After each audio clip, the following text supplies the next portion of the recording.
Dear student, today we are discuss on euglenoids. तो आइए आज हम बात करते हैं यूग्लिनोइड्स के बारे में। यूग्लिनोइड्स किस किंगडम के अंतर्गत आता है? तो यूग्लिनोइड्स किंगडम प्रोटिस्टा के अंतर्गत आता है। तो यहाँ देखिए, ये जो यूग्लिनोइड्स है कैटेगराइज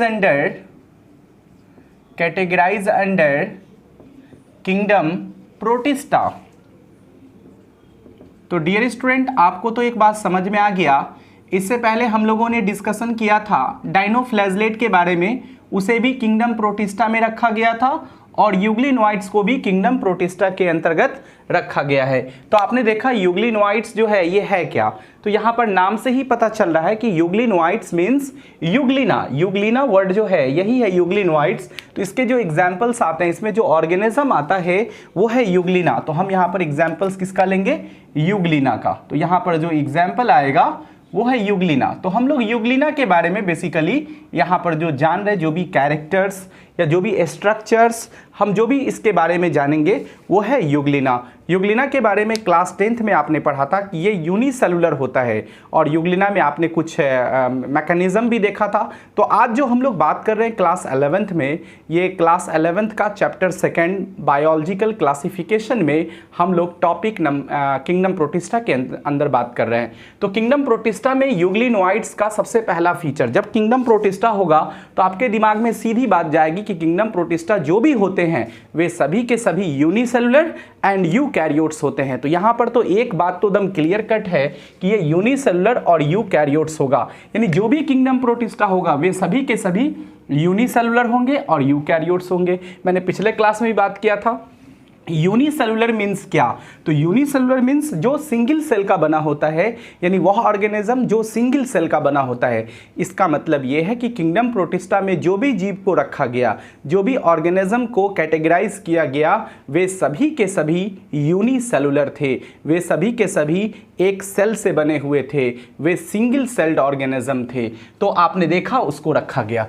अब इसके बाद है यूकैरियोट्स। तो यूकैरियोट्स मैंने बताया था यू और कैरियोट्स।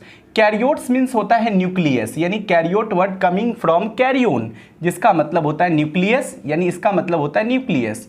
तो जिस ऑर्गेनिज्म के अंदर न्यूक्लियस प्रेजेंट हो, यानी ट्रू न्यूक्लियस, यू मीन्स होता है ट्रू, तो ट्रू न्यूक्लियस मीन्स होता है प्रेजेंट। अगर जिस सेल के अंदर न्यूक्लियस प्रेजेंट होगा, उपस्थित होगा, तो उसे हम यूकैरियोट्स कहेंगे। और इसको छोड़कर जो भी ऑर्गेनिज्म जिसके पास न्यूक्लियस नहीं है उसे प्रोकैरियोट्स कहते हैं। लेकिन कुछ एक्सेप्शन है, वो हम आगे देखेंगे।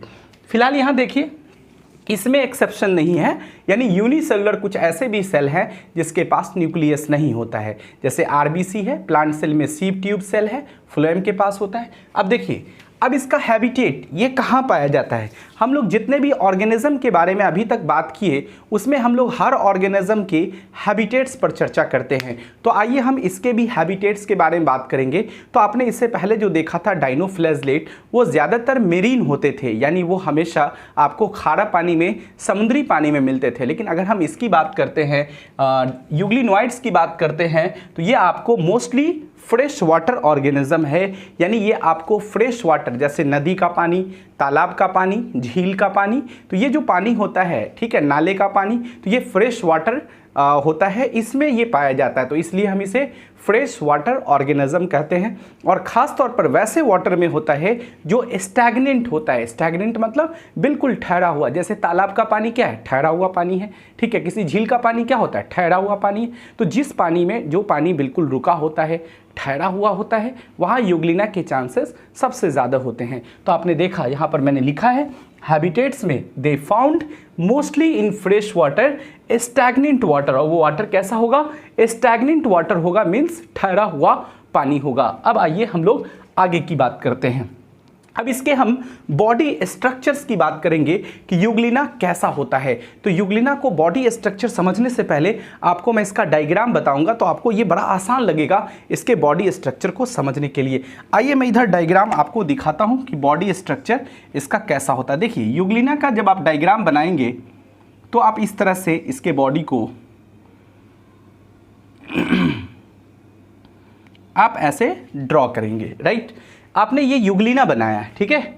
ये मैंने यूग्लिना बनाया है। यूग्लिना के पास यहाँ पर जो आप ग्रुप देख रहे हो, इस ग्रुप से एक फ्लैजला लॉन्ग साइज का फ्लैजला होता है और एक फ्लैजला वहीं पर से निकलता है जो शॉर्ट साइज का होता है। तो आपने देखा दो लेंथ का फ्लैजला यूग्लिना के पास पाया जाता है, एक लंबा और एक छोटा, लेकिन दोनों जो सिचुएटेड है वो उसके लंबवत दिशा में यानी लॉन्गिट्यूडिनली सिचुएटेड है, एक ही डायरेक्शन में लॉन्गिट्यूडिनल डायरेक्शन में सिचुएटेड है। तो ये आपको दिखा यहाँ पर ये दो फ्लैजला है। तो ये क्या है, लॉन्ग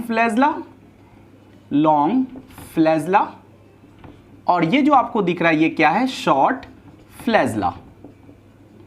डियर स्टूडेंट, आप समझ बहुत इजी है समझना यूग्लिना को, ठीक है। अब ये जो देख रहे हो आउटर लेयर जो आप दिख रहा है, आउटर बाउंड्री, इसको हम लोग कहते हैं सेल मेम्ब्रेन। ये क्या है, सेल मेम्ब्रेन, प्लाज्मा मेम्ब्रेन, आप जो भी नाम दो इसका, ठीक है, प्लाज्मा लेमा सब एक ही है। तो ये है प्लाज्मा मेम्ब्रेन। तो ये प्लाज्मा मेम्ब्रेन है जो आपको दिख रहा है।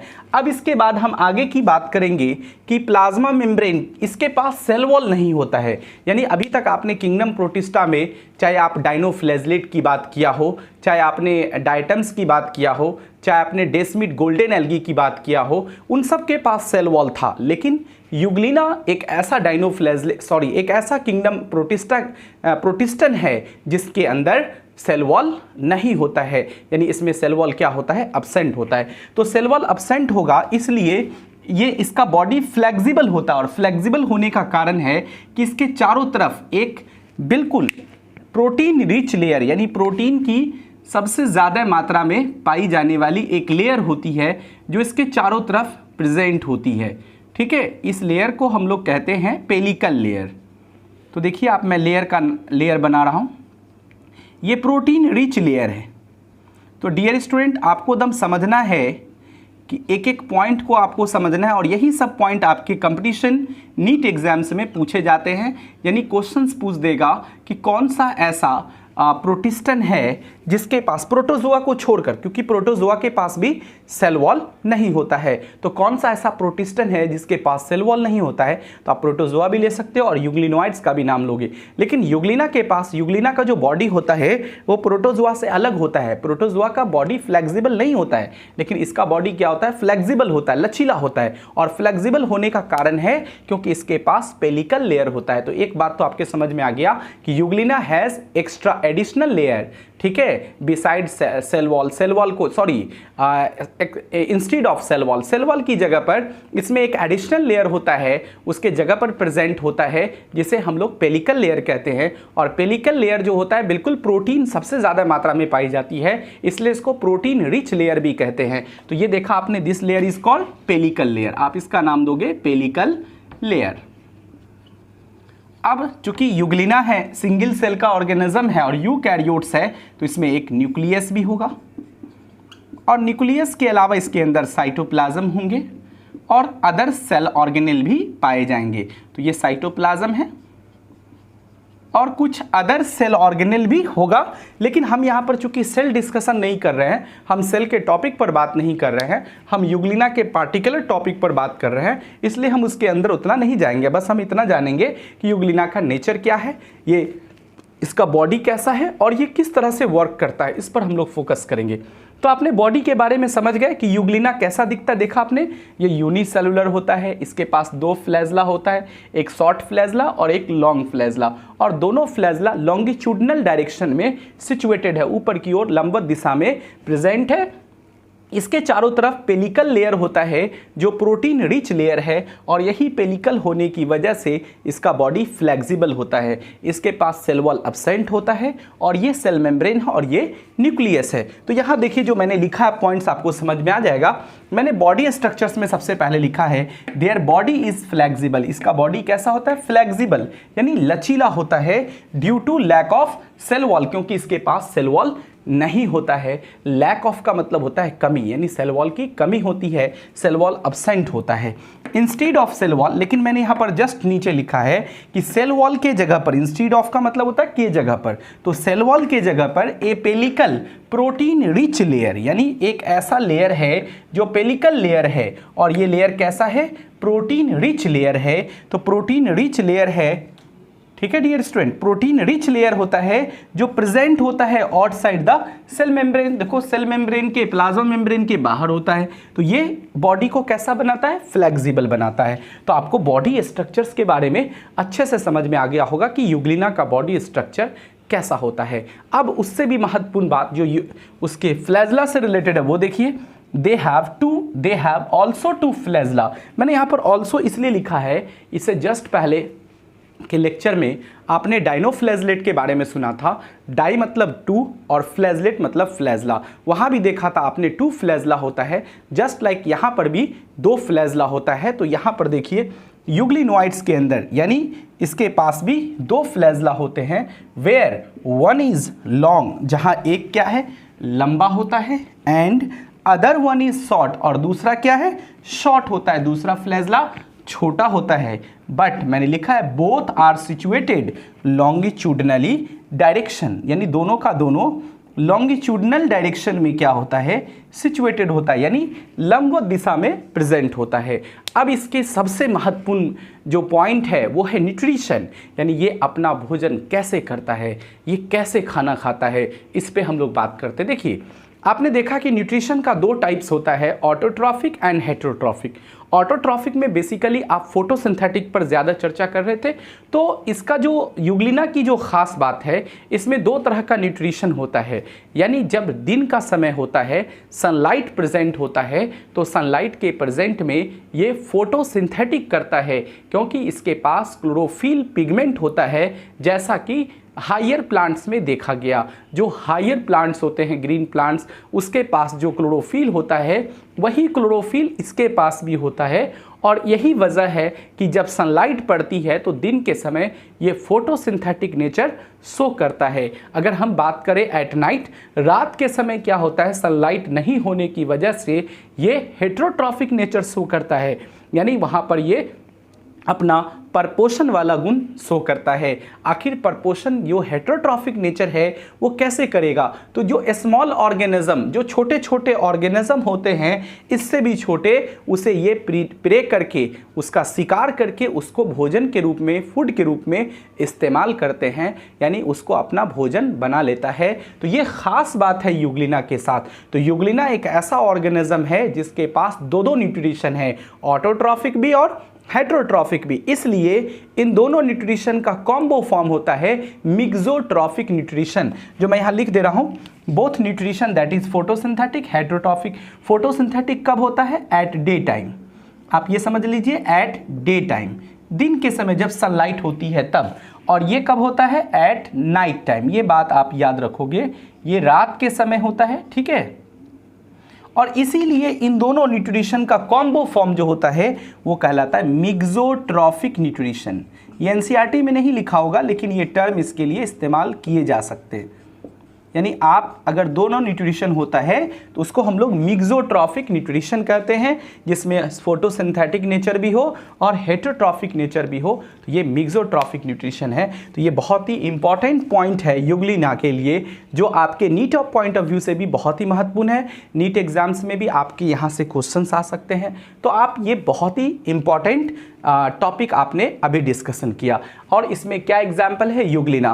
तो आप देखो, अब एनसीईआरटी को हम देखते हैं। एनसीईआरटी बुक, चूँकि हमने पहले भी कहा है, एनसीईआरटी हमारे लिए बेस है, एनसीईआरटी हमारे सक्सेस का, यानी आपके सक्सेस का की रहेगा। इसलिए आप सब अगर नीट के लिए सोचते हो तो नीट एग्जाम्स के लिए एनसीईआरटी से बेस्ट कोई बुक नहीं है। इसलिए आप एनसीईआरटी का एक एक पॉइंट, एक एक लाइन अंडरलाइन करके उसको समझना है, उसको मेमोराइज करना है। देखिए मेरे सामने एक एनसीईआरटी बुक है और मैं यहाँ पर यूग्लिना के बारे में मैं निकाल रहा हूँ। देखिए यूग्लिना, ये एनसीईआरटी बुक का यूग्लिना है, आपको दिख रहा है डियर स्टूडेंट, ये जो देख रहे हो ये यूग्लिना है, ये आपको दिख रहा है यूग्लिना के बारे में, ठीक है। अब यूग्लिना पे हम लोग देखेंगे, यहाँ देखिए जो टर्म लिखा गया है, क्या क्या एनसीईआरटी में, चूंकि एनसीईआरटी भी आप घर पर पढ़ेंगे तो आपको यहाँ से समझ में आएगा। जैसा कि पहला पॉइंट है, majority of them are fresh water organism found in stagnant water. इसका मतलब ये होता है कि मेजॉरिटी ऑफ देम, यानी जितने भी यूग्लिना होते हैं उनमें सबसे ज़्यादा यूग्लिना क्या होता है, फ्रेश वाटर ऑर्गेनिज्म है। और ये कारण है कि ये स्टैग्नेंट वाटर में होता है। दूसरा पॉइंट है इंस्टीड ऑफ सेल वॉल, यानी इसमें सेल वॉल नहीं है, लेकिन उसके जगह पर they have a protein rich layer जिसको हम लोग कहते हैं पेलिकल। तो इसमें पेलिकल होता है which makes their body flexible, जो उसके बॉडी को फ्लेक्सिबल बनाता है। अगला पॉइंट देखिए, दे हैव टू फ्लैजला, इसके पास दो फ्लैजला होता है, a short and a long, जो कि आपको मैंने अभी डायग्राम में समझाया। They are photosynthetic in the presence of sunlight, ये जब सनलाइट होगा तो प्रकाश संश्लेषी यानी फोटोसिंथेटिक नेचर शो करेगा। अभी मैंने कहा था एट डे टाइम के समय जब सनलाइट होता है, और नाइट के समय ये हेटेरोट्रॉफिक नेचर शो करता है। तो यहाँ पर फिर आगे लिखा है when deprived of sunlight they behave like heterotrophs by predating on other smaller organism. तो जो छोटे अदर ऑर्गेनिज्म होते हैं उसको शिकार करके ये खाते हैं। इंटरेस्टिंगली अगर बात करें तो the pigments of euglenoids are identical to those present in the higher plant. अगर इसके पिगमेंट की बात करते हैं तो वो पिगमेंट इसमें होता है जो हायर प्लांट्स के अंतर्गत पाया जाता है। अब इसका एग्जाम्पल है यूग्लिना, जो कि आपने डायग्राम में। तो आज हम लोग का जो टॉपिक है, बेसिकली आज जो हम लोगों ने डिस्कशन किया वो यूग्लिना है। देखो धीरे धीरे पढ़ना है हमें, एक एक टॉपिक को समझना है, और जब हम आप लोग समझने लगेंगे फिर हमारी जो स्पीड है वो बढ़ जाएगी। फिर मेरे एक एक लेक्चर में दो दो टॉपिक, तीन तीन टॉपिक एक साथ आएंगे। ठीक है डियर स्टूडेंट, नेक्स्ट टॉपिक हम लोग डिस्कस करेंगे कल स्लाइम मोल्ड्स के बारे में। स्लाइम मोल्ड्स क्या, अभी पैंडेमिक है, आराम से पढ़ो, इतना भी हो रहा है तो बहुत है आपके लिए, क्योंकि ऐसे सिचुएशन में हमें अपने आप को संभाल कर अपने पढ़ाई को, अपने स्टडी को जारी रखना है। Thank you so much my dear student, जय हिंद।